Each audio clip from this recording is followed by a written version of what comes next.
In the lush village of Omuaro, Enugu, Nigeria, where palm trees swayed and the market hummed with traders, Okudili lived with a heart forged in fire. At 44, he was neither wealthy nor celebrated, but he carried his responsibilities like a sacred burden. 20 years ago, tragedy struck when his parents died in a bus accident returning from a funeral in Saka. At 20, Okudili became the sole guardian of his 3 younger brothers, Chokuma, then 17, Emeka, then 11, and Kolechi, then 2. He abandoned his dreams of studying at the University of Nigeria to raise them. Okudili became their everything: cook, provider, and more. By 4 a.m., he'd light the charcoal stove, boil water for baths, and prepare egusi soup before rushing to clean offices in Enugu City. Afternoons, he hawked sachet water under the sun. Evenings, he swept supermarket floors. He sold his father's land to fund Chokuma's engineering degree, coached Emeka through JAMB exams 3 times, and carried Kolechi until he could toddle into school. Villagers became their everything: Okudili will break under this load, and more. But he never did. By 4 a.m., he'd light the charcoal stove, boil water for baths, and prepare egusi soup before rushing to clean offices in Enugu City. When Chokuma graduated with first-class sachet water under the sun at the village church, he swept supermarket floors. Emeka landed a banking job in Lagos. He sold his father's land to fund Chokuma's engineering degree. Kolechi became a tech entrepreneur 3 times, flaunting gadgets and carried Kolechi until he could toddle into school. The village praised the brother's success, unaware of Okudili's sacrifices.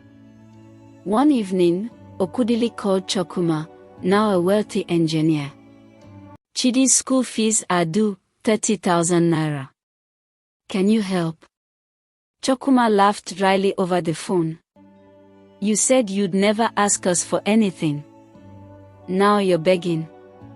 Things are tight. The line went dead.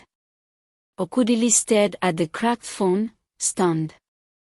Next, Okudili visited Emeka in Lagos. After waiting 30 minutes at the gate, Emeka appeared, feigning a phone call. I've got a meeting. What's up? Okudili explained Chidi's fees. Emeka scratched his head. Crypto's eating my money. Here's 2,000 for transport. He handed over crumpled notes like alms. Okudili walked away, heart heavy. Kolechi, busy posting tech reviews online, ignored Okudili's calls.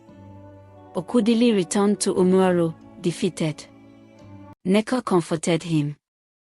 God sees your heart. But the worst came days later. Chidi, playing with the cracked phone, showed Okudili a group chat screenshot accidentally sent by Emeka. Named Nofa Legacy, it excluded Okudili. The messages tore him apart. Chokuma wrote, "He's begging now. See how the mighty fall." Emeka mocked, "He wants us to carry his late child." Kolechi added, "Let him hold my camera for vlogs." The brothers' mockery grew public. Emeka posted online, "I built my life from scratch, no handouts, just hustle." Kolechi commented, "Facts, bro." Chokuma jabbed, "Those who remind us of their help forget God walked through them." Chidi, seeing the post, asked, "Papa, is that Uncle Emeka?" Okudili forced a smile. "Yes, my son." But not Okudili or Neka. Live streamed on Instagram, Chokuma declared, "I rose from nothing. God paved my way." Neka gasped. "Oku, did you hear that?" Okudili said nothing, retreating to their bedroom, his spirit folding inward. Kolechi's YouTube video, "How I Succeeded Alone," sealed the wound. "My family didn't help me," he said. "I worked for every kobo." Okudili watched, tears falling silently. His brothers were erasing him to shine brighter. Years passed.